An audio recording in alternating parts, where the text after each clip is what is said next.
नया वीडियो लेके आया हूँ जो कि काफी ज्यादा हेल्पफुल होने वाला है मेरे उन साथियों के लिए जो कि एक्सेल के ह्यूज डेटाबेस के ऊपर काम करते हैं और उस डेटाबेस को मेंटेन करने के लिए उन्हें एक्सेस डेटाबेस की जरूरत पड़ती है।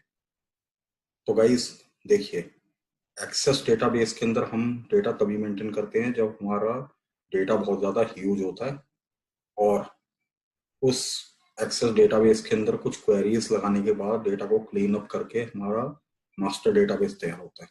उस मास्टर डेटाबेस से तब हम दोबारा फाइलों को एक्सपोर्ट करते हैं और एक्सपोर्ट करने के बाद एक्सेल के अंदर फिर हमारी रिपोर्टें बननी स्टार्ट होती हैं।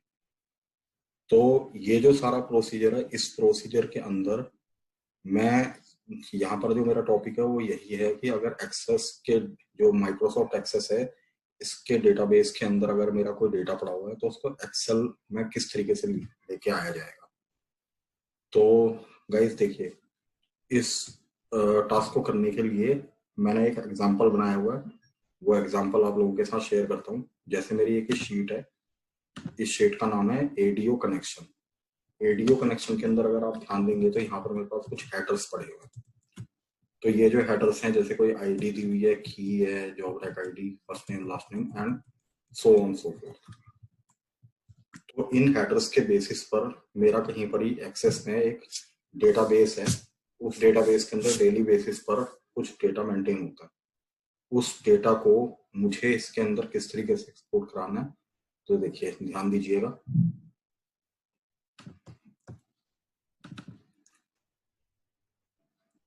ये मेरा एक्सेस का डेटाबेस है। इस डेटाबेस के अंदर अगर आप ध्यान देंगे तो यहाँ दो, एक टेबल बनी हुई है और एक कुछ क्वेरीज लगी हुई। एक क्वेरी है कैन डेटा के नाम से, एक कैंडिडेट डेटा है और कैन डेटा करके एक क्वेरी बनी हुई है। तो इस क्वेरी का डेटा मुझे एक्सेल के ऊपर लेके जाना है। तो देखिए किस तरीके से होगा। इसके लिए गाइस आपने सबसे पहले क्या करना है, आप सबसे पहले डेवलपर टैब में जाइए। डेवलपर टैब में जाके विजुअल बेसिक, और इस विजुअल बेसिक के अंदर जाने के बाद आप एक मॉड्यूल इंसर्ट कर लीजिए लाइक दिस। जैसे आपने मॉड्यूल इंसर्ट किया, मॉड्यूल इंसर्ट करने के बाद आप अपने मॉड्यूल का नाम चेंज कर दीजिए, क्योंकि समटाइम्स क्या होता है कि हमारी एक ही वीबीए के प्रोजेक्ट के अंदर कई सारे मॉड्यूल होते हैं। अब उनका नाम मॉड्यूल 1, मॉड्यूल 2 से सपोज के इसके अंदर 10 मॉड्यूल्स अगर डले हुए हैं तो 10 मॉड्यूल्स में वी कैन नॉट आइडेंटिफाई कि इस मॉड्यूल के अंदर क्या कोडिंग है या वो मॉड्यूल क्या काम कर रहा है। तो इसलिए रिकमेंडेशन यही होती है कि मॉड्यूल का नाम चेंज कर दीजिए। मॉड्यूल का नाम चेंज करने के लिए गाइस आपको इस मॉड्यूल के ऊपर इस तरीके से क्लिक करना है, जिसका भी आपको नाम चेंज करना है, और उसके ऊपर F4 की को प्रेस कीजिए।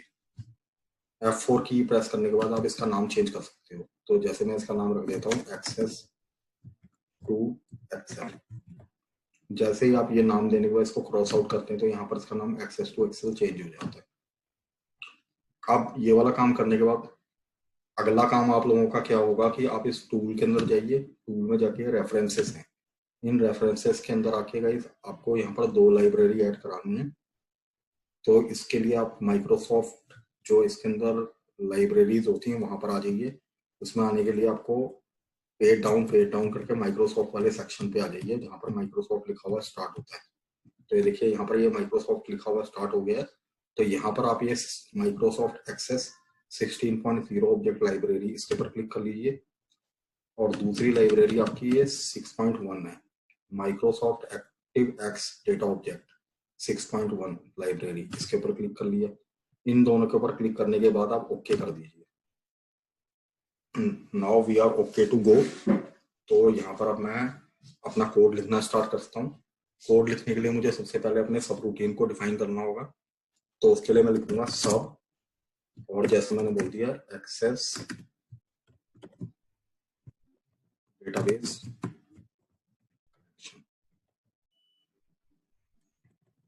जैसे ही आप ये लिखने के बाद एंटर हिट करते हैं तो एंड सब अपने आप आ जाता है, और ये दो जो ओपन एंड क्लोजिंग पैरेंथेसिस हैं अपने आप ही लग जाते हैं। अब ये लिखने के बाद गाइस आपको यहाँ पर अपने जो वेरिएबल्स हैं वो डिफाइन करने हैं। तो जो वेरिएबल हैं वो अब बहुत ही स्पेसिफिक और अपने मीनिंगफुल होने चाहिए, तो उसी हिसाब से आप डिफाइन कीजिएगा। तो जैसे मैंने यहाँ पर लिख दिया team connection access as new connection. उसके बाद मैंने बोल दिया dim access records as new record set।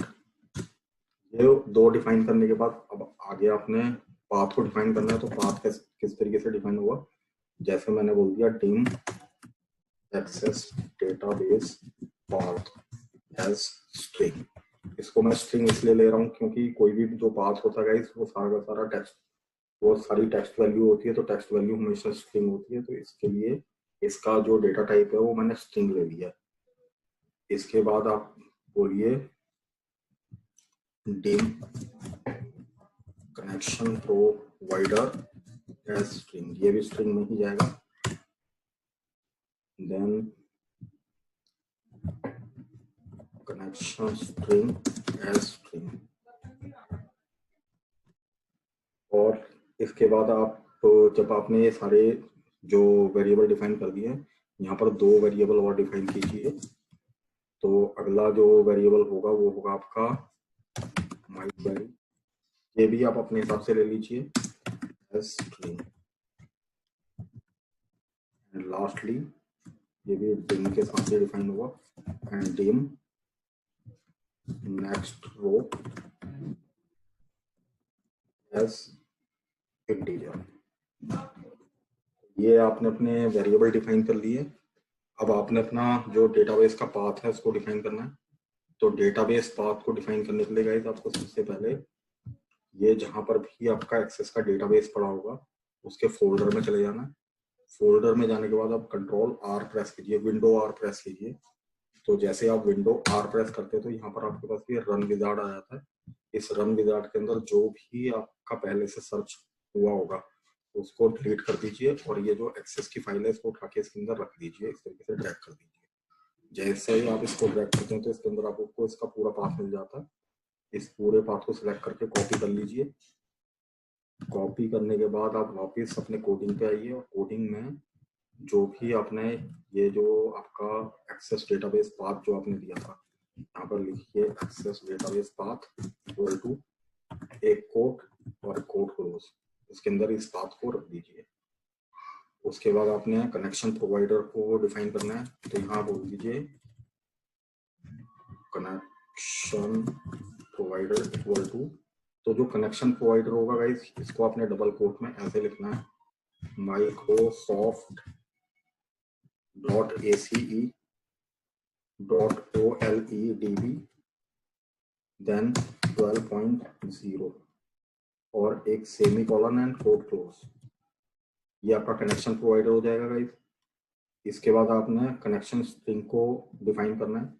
तो कनेक्शन स्ट्रिंग क्या चीज होगी, यानी कि मैं इन दोनों को आपस में कॉन्कैटिनेट कराना चाहता हूँ। इन दोनों को कॉन्कैटिनेट कराने के लिए मुझे लिखना होगा कनेक्शन स्ट्रिंग इक्वल टू, जब आप इसको लिख लेंगे तो आपको एक कोट लगाना है। कोट लगा के यहाँ लिखिए प्रोवाइडर। प्रोवाइडर लिखने के बाद गाइस आपने इसको इक्वल टू का साइन देके ऐसे बंद कर देना है प्रोवाइडर इस तरीके से। और यहाँ पर कॉन्कैटिनेट कराइए आप अपने कनेक्शन प्रोवाइडर को, लाइक ये जो कनेक्शन प्रोवाइडर आपका ऐसे आपने दिया हुआ है। तो ये देने के बाद आपने फिर इसको लिखने का एक कॉन्कैटिनेशन फिर करनी है और वहां पर आप लिखिए जो आपका डेटा सोर्स है। तो वो डेटा जो सोर्स होगा वो आपका क्या होगा गाइस, उसके अंदर आपने लिखना है ये जो आपका एक्सेस डेटाबेस वाला पाथ है। एक्सेस जैसे डेटाबेस पाथ करेंगे तो ये आपका पूरा आ जाएगा। तो ये आपका कनेक्शन स्ट्रिंग हो जाएगा। ये करने के बाद फिर आपने आगे कनेक्शन को ओपन कराना है। तो कनेक्शन ओपन कराने के लिए किस तरीके से होगा, तो ये जो गाइस मैंने ऊपर लिखा हुआ ना कनेक्शन टू एक्सेस, तो कनेक्शन टू एक्सेस वाले पाथ को मतलब ये जो वेरिएबल है इसको ओपन कराना है हमने। तो इसको ओपन कराने का यहाँ पर इस वेरिएबल को डिफाइन करके लिखिए ओपन।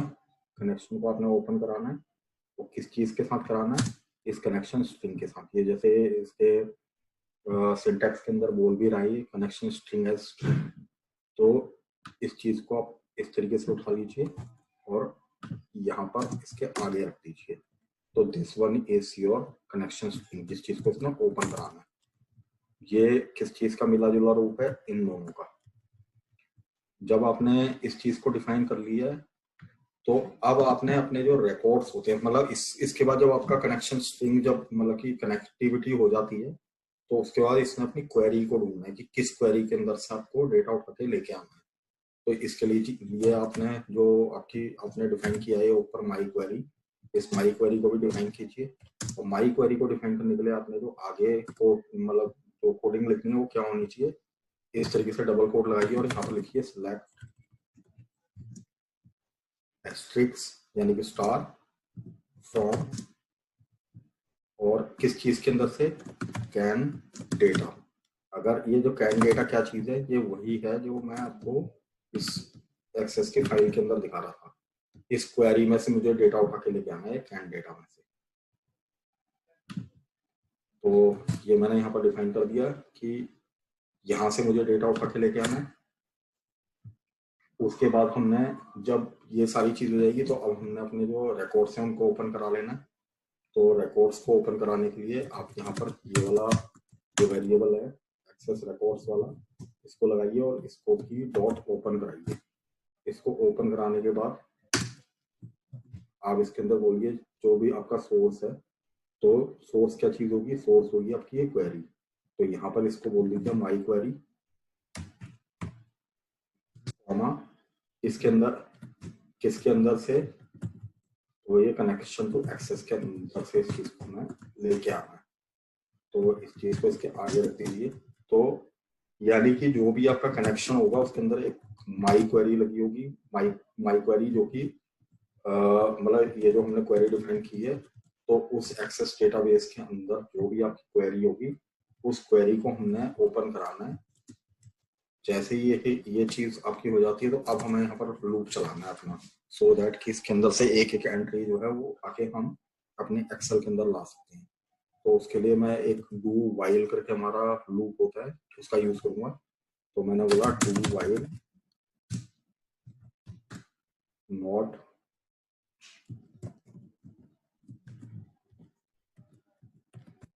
और ये जो एक्सेस रिकॉर्ड्स हैं मेरे,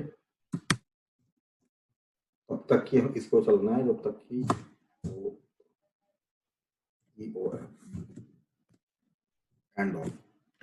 और उसके बाद आपने नेक्स्ट रो को डिफाइन कर लेना है यहाँ पर। तो जो आपकी नेक्स्ट रो होगी गाइस, वो नेक्स्ट रो क्या होगी? नेक्स्ट रो होगी हमारी इस एक्सेल की फाइल के अंदर से। तो एक्सेल की जो हमारी फाइल है, इस एक्सेल की फाइल का जो नाम है हमारा शीट का एडियो कनेक्शन है।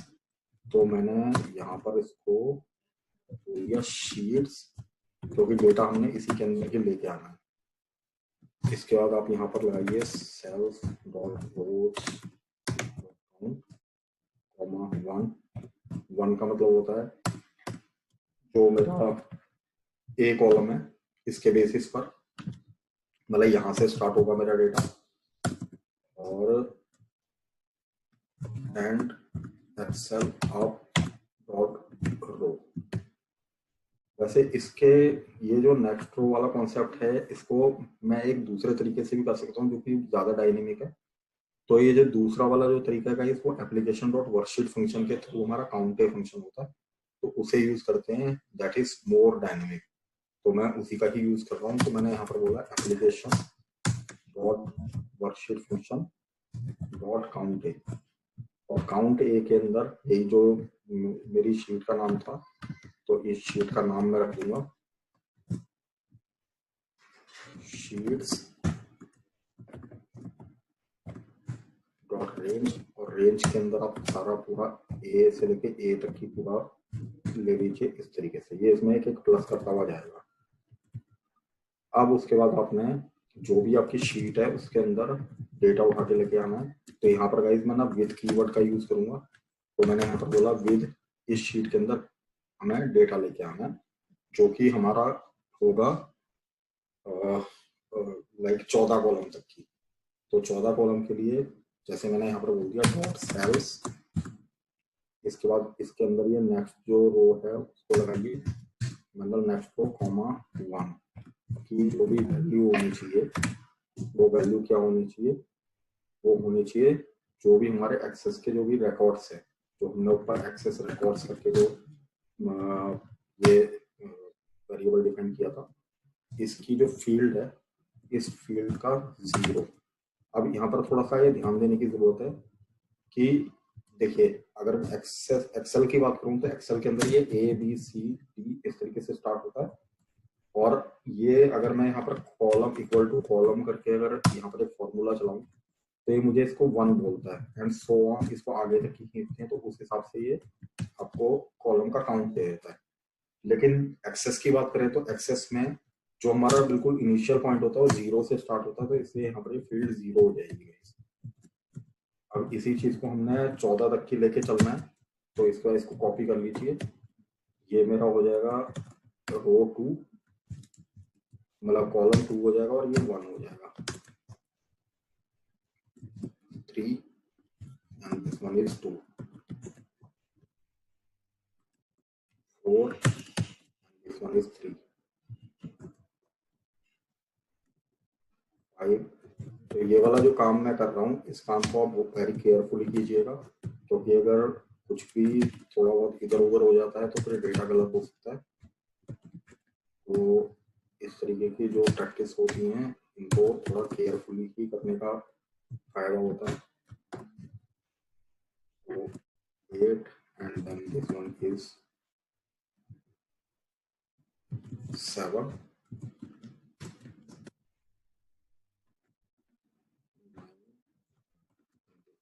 8। तो लिख रहा हूँ मैं, इसको केयरफुली कीजिएगा गाइस, क्योंकि इस चीज में कंफ्यूजन बहुत होती है, और ये जो कंफ्यूजन है ये थोड़ा सा क्रिएट कर सकती है, तो हमें इस कंफ्यूजन में नहीं रहना। 12, ये 11 हो जाएगा, and then this one is 13, ये 12 हो जाएगा, एंड लास्टली इस चीज को आप बोलेंगे 14, और वो 30 हो जाएगा। अब देखिए, है तो ये दोनों के दोनों, अगर आप इन सबको उठा के अगर एक बार चेक करेंगे तो ये पूरे पूरे 14 ही है आपके। लेकिन अगर एक्सेस की बात करें तो ये 0 से स्टार्ट हो रहा है, लेकिन इनका अगर आप काउंट देखेंगे तो टोटल 14 ही होगा, तो ये इस हिसाब से ही होगा। अब इसके बाद आप इसको बोल दीजिए एक्सेस रिकॉर्ड्स मूव नेक्स्ट, यानी कि एक जैसे ये वाले जो रिकॉर्ड्स इसके अंदर आने स्टार्ट होंगे, उसके आगे फिर अगले रिकॉर्ड के ऊपर चला जाएगा, फिर उससे अगले, फिर उसके अगले, तो इस हिसाब से काम करेगा। और जब ये वाला आपका काम हो जाता है, उसके बाद आप इसके अंदर, अच्छा ये जो फील्ड 1 जो मैंने लिखा हुआ है, इसके आगे वैसे आप ना वैल्यू लिख लीजिए तो ज्यादा सही रहेगा। वैसे तो काम हो जाना चाहिए इससे भी, लेकिन रिकमेंडेशन यही है कि इसके आगे जो भी उसकी वैल्यू होगी उस वैल्यू को ही पिक करें, ये ज्यादा बेटर रहेगा। तो इसको यहाँ पर वैल्यू जरूर लिख लीजिए।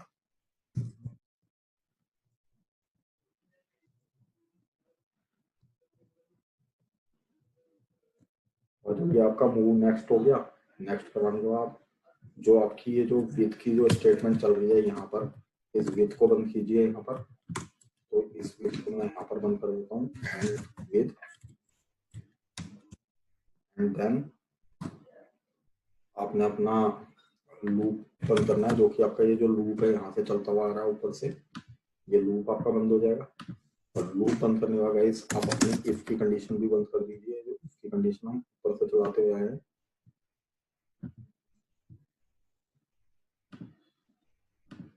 अच्छा, इसके अंदर जब मैंने नेक्स्ट रो लगाया था, तो नेक्स्ट रो के बाद हमें इफ की कंडीशन चलानी चाहिए थी। ये जो हमने इसको लाइक यहाँ पर वो किया था, सॉरी मैंने इसमें जो हमारी इफ की कंडीशन थी वो तो लगाई ही नहीं। तो गाइस देखिए, जो मेरी इफ की कंडीशन है वो क्या है, उसके अंदर मैं ये बोलना चाहता हूँ कि अगर जो हमारे एक्सेस के जो रिकॉर्ड्स हैं, जैसे मैंने यहाँ पर बोल दिया इफ, और इसके अंदर मैंने बोल दिया जो हमारे एक्सेस के जो रिकॉर्ड्स हैं, ये एक्सेस रिकॉर्ड्स, अगर इनका जो रिकॉर्ड काउंट है, अगर ये 0 नहीं होता है, उस केस के अंदर इसको क्या करना चाहिए, ये आगे की कहानी, तब जाके यहाँ से हमारा लूप चलाना स्टार्ट करें। तो यहाँ पर ये मेरा जो लाइक इफ की जो कंडीशन है वो यहाँ पर बंद हो गई है, और उसके बाद आपने जब एंड इफ कर दिया है तो उसके बाद आप अपने जो भी कनेक्शन है उनको बंद करवा दीजिए। तो जो एक्सेस का जो भी रिकॉर्ड है,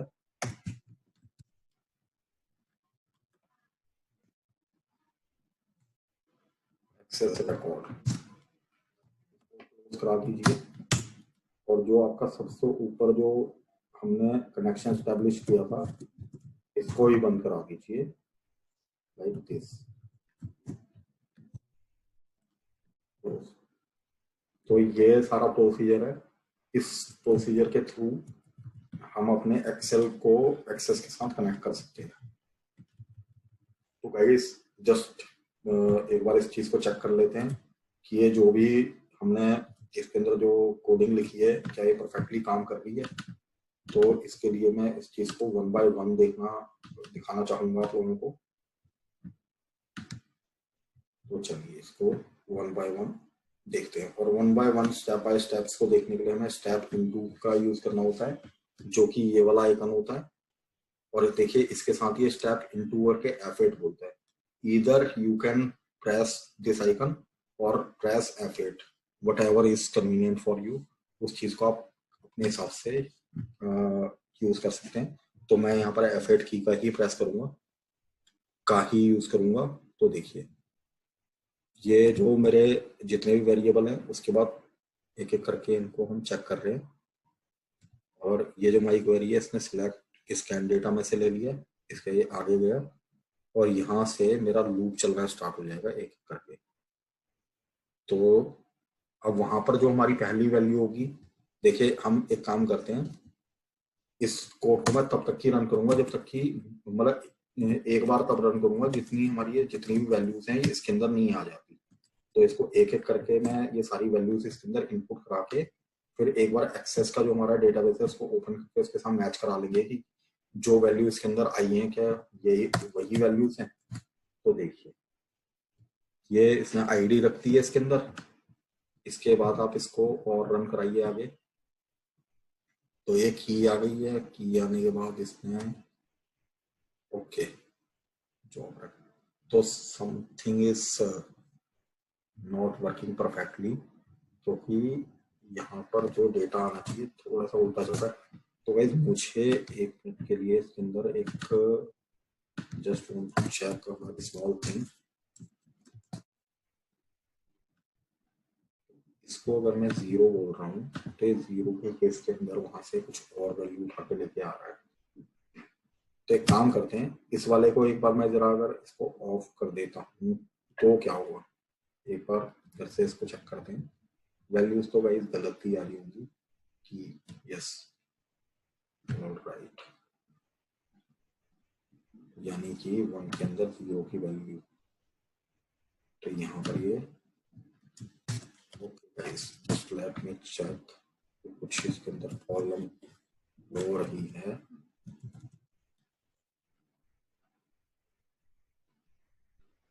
की के अंदर की आनी चाहिए और आईडी के अंदर ओके ठीक है। अगर मैं एक बार अपने एक्सेस के डेटाबेस के अंदर जाके देख लूं क्या वहां आईडी करके मेरे पास कुछ है। तो गाइस देखिए आईडी एक मेरे पास की है और की के बाद सीधा से जॉब रैक आईडी आई है। तो अगर मैं अपनी इसकी बात करूं तो की मतलब इसके अंदर ये जो आईडी वाला सेक्शन है ये आई गेस ये वाला सेक्शन एक्स्ट्रा है, तो इसको हम रिमूव कर सकते हैं। देखिए आप ध्यान दीजिएगा एक्सेस डेटाबेस के साथ इसको हम करके देखते हैं। और आप ध्यान देंगे तो सबसे ऊपर ये जो लिखा हुआ है की लिखा हुआ है, तो ये की यहाँ पर होना चाहिए। उसके बाद job rack ID first name last name, first name last name, तो वहां पर ये चीज एक एक्स्ट्रा थी। तो इसके अंदर ये 13 कॉलम है, यानी कि डेटा उसके अंदर और ज्यादा जाएगा। तो चलिए इसको भी चेक कर लेंगे। तो ये आई गेस इसको 13 तक ही जाना चाहिए। तो ये जो 14वें की जो मैंने यहाँ पर रिक्वायरमेंट रखी थी इसकी शायद हमें जरूरत नहीं पड़ेगी। चलिए इसको देख लेते हैं। तो एक्सेस का डेटाबेस बंद कीजिए और इसको फिर से देखते हैं। तो मैंने अपना कोड यहाँ से रन करना स्टार्ट किया, तो ये यस अब ये बिल्कुल परफेक्टली इसके अंदर डेटा डाल रहा है। तो इसको मैंने यहाँ तक की चेक करने के लिए बोला था, तो इसके अंदर 2 फील्ड और आनी चाहिए, 1 एंड 2।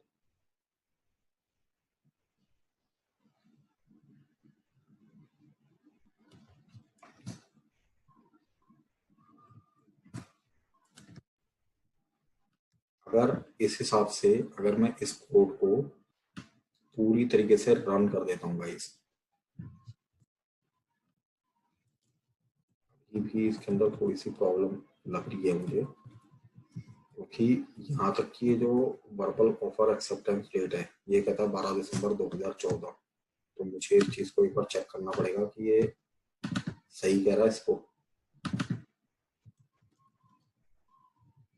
ये इसके अंदर 12 दिसंबर 2014 सही कह रहा है। इसके जो ऑनबोर्डिंग की बात हो रही है तो job actual start date, job offer actual start date, क्या job offer actual start date, अगर यहाँ पर इसको मैं थोड़ा एक्सपेंड करके देखूँ तो ये job offer actual start date ये चीज सही कह रहा है। यानी कि इस डेटा के अंदर फिर दोबारा यहाँ से प्रॉब्लम होनी स्टार्ट हुई है। तो ये इसको की सही कह रहा है, जॉब रैक आईडी सही कह रहा है, फर्स्ट नेम सही है एंड लास्ट नेम भी सही है। इसके बाद हमारा सीधा एप्लीकेशन स्टेटस है। अगर आप लोग यहाँ पर ऊपर ध्यान दें तो थोड़ी बहुत गड़बड़ी है गाइस वहाँ डेटाबेस के अंदर। लाइक जो मेरी एक्सेल के अंदर जो मेरे हेडर्स हैं तो यहाँ पर ये एप्लीकेशन स्टेटस बोलता है इस चीज को, लेकिन यहाँ पर एक कैंडिडेट आईडी दी है जो कि ज्यादा है, तो इसलिए हमारा डेटा बिल्कुल ठीक नहीं उठ रहा है। इसके बाद और चेक करा लेते हैं, ये इसको अप्रूव डेट बोलता है, तो देखते हैं कि अप्रूव डेट वहां पर है, तो अप्रूव डेट है। इसका ये ऑफर बोलता है तो ऑफर भी मेरे पास है। रिक्रूटमेंट टारगेट ग्रुप, तो रिक्रूटमेंट अगर मैं टारगेट ग्रुप की बात करूं तो ये रिक्रूटमेंट टारगेट ग्रुप भी है। इसका हम वर्बल ऑफर करके कुछ कह रहा है, ये verbal offer acceptance date, yes ये भी बिल्कुल मैच कर रहा है उसके साथ। उसके बाद बोलता है job offer actual start date, तो ये भी इसके साथ मैच कर रहा है। इसके हमने बोला ऑनबोर्डिंग फ्लो, तो ऑनबोर्डिंग फ्लो भी हमारे पास है, ऑनबोर्डिंग वर्क फ्लो, तो ऑनबोर्डिंग वर्क फ्लो भी हमारे पास है। और थोड़ा सा ये ज्यादा हो, इसको कम कर देते हैं।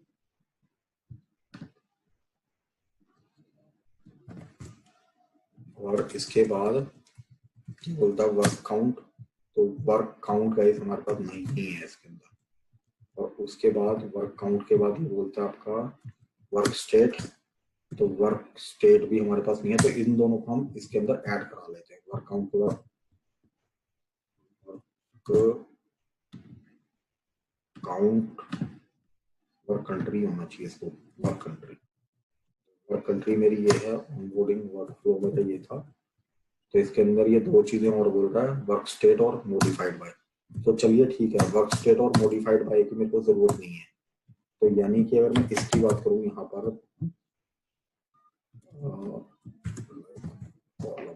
तो ये मेरा 12वां कॉलम है, तो 12वें कॉलम तक ही हमें डेटा चाहिए। इन दोनों को मैं हटा के एक बार कमेंट कर देता हूँ।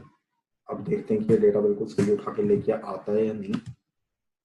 तो चलिए एक बार फिर से इसको चेक कर लेते हैं।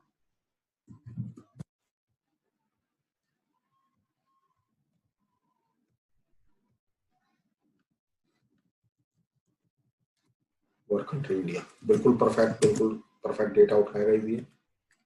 तो अगर मैं इसको मैच करना चाहूँ अपने इस एक्सेस के डेटाबेस के साथ तो ध्यान दीजिएगा। पहले अगर मैं की बात करूं तो की में लास्ट के अगर जो हमारे यहाँ पर ये जो कैरेक्टर्स हैं ये हैं 36413, तो 36143 ये बिल्कुल सही है। जॉब रैक आईडी भी यही है 36413। इसका रोहन बजाज कहता है, ये रोहन बजाज, ऑनबोर्डिंग 16 जुलाई 2014, 1 दिसंबर 2014। तो यानी कि अगर आप इसको और लास्ट में कुछ मॉडिफाइड बाय बिश्नोई करके नहीं, ये वाला डेटा तो यहाँ तक था ही नहीं, तो यहाँ पर हमारा ये इंडिया है, तो ये बिल्कुल परफेक्ट है गाइस। तो you can now simply close your access database and run your code from here. Run कर दीजिए, ये देखिए ये एक बारी में आपका रन कर रहा है। अभी यहाँ पर अगर आप ध्यान देंगे तो ये देखिए एक क्लिक में आपका ये सारा डेटा इसके अंदर एक्सेल के अंदर ट्रांसफर हो जाएगा। अगर मैं इसको आपको दिखाना चाहूँ तो, और इसके अंदर ये सेम वही काउंट होगा जो काउंट उसके अंदर था। तो इसको एक बार थोड़ा सा और रैक से भी हटा दूंगा मैं, सो दैट ये देखिएगा इस 6377 कह रहा है ना, 6377 ही हमारे उसका काउंट था। तो ये जो है ये आपकी एक्सेस की कनेक्टिविटी है H3 से। हालांकि मैं आप लोगों से थोड़ी सी इस चीज के लिए माफी चाहूंगा कि बीच में जो हमारा जो डेटा था वो थोड़ा सा एक्सेल की जो हमारी वर्कबुक है उसके साथ मैच नहीं कर रहा था और हमें थोड़ी सी प्रॉब्लम जरूर आई थी, लेकिन we have sorted that out. और ये जो भी इसके अंदर जो परफेक्टली हमारा काम होना चाहिए था वो काम हो गया। तो जस्ट अब आपको एक नजर ये जो कोडिंग है इस कोडिंग को आप एक बार ध्यान से देख लीजिएगा। एक्सेस के साथ कनेक्ट करने के लिए यही प्रोसीजर होता है। अगर कहीं भी आपकी एक्सेस की कोई क्वेरी लगी हुई है और उस क्वेरी का डेटा आपको उठा के एक्सेल के अंदर लेके आना है तो try using this code. This code is very helpful, ये मिनटों में आपका काम करके दे देगा आपको। और क्या बोलते हैं, इसी के बेसिस पर फिर आपका आगे का काम भी स्टार्ट हो जाता है, जो कि लाइक इसमें आपको देरी कितनी लगी, आपको जस्ट एक क्लिक ही करना है। और अभी के लिए जैसे ये जो कोडिंग है मेरी, इस कोडिंग को मैंने एक मॉड्यूल पे किया हुआ है और इस मॉड्यूल के अंदर आने के लिए तो हमें दोबारा डेवलपर में आके मॉड्यूल के अंदर आना होगा। तो आई डू नॉट वांट, ये चीज नहीं चाहता हूं मैं। तो हम लोग क्या कर सकते हैं इसके लिए, I can simply create one button here. तो मैंने ये जो ये इंसर्ट करके जो ब्रीफ केस बना हुआ है इसमें एक्टिव एस कंट्रोल के अंदर आके यहाँ से एक ब्रीफ केस ले लिए और इस मतलब एक कमांड बटन ले लिया और इस कमांड बटन के अंदर आके आप इसका नाम चेंज कर दीजिए। जैसे कमांड बटन का नाम मैं चेंज करूंगा, इसके अंदर मैं ये जो हमारा सब रूटीन है इसको कॉल कराना चाहता हूँ। तो इसके लिए आप अपने सब रूटीन को इस तरीके से कॉपी कर लीजिए और कॉपी करने के बाद जो भी आप जहां भी आपका कमांड बटन होगा उसके अंदर कॉल न्यू करके रख दीजिएगा। तो ये जो कमांड बटन है ये आपके एक्सेस डेटाबेस को वहां से कॉल कर लेगा। और जो कमांड बटन का नाम है उसको भी चेंज कर लेते हैं। तो कमांड बटन 1 ये बोल रहा है, कमांड बटन 1 को आप बोल दीजिए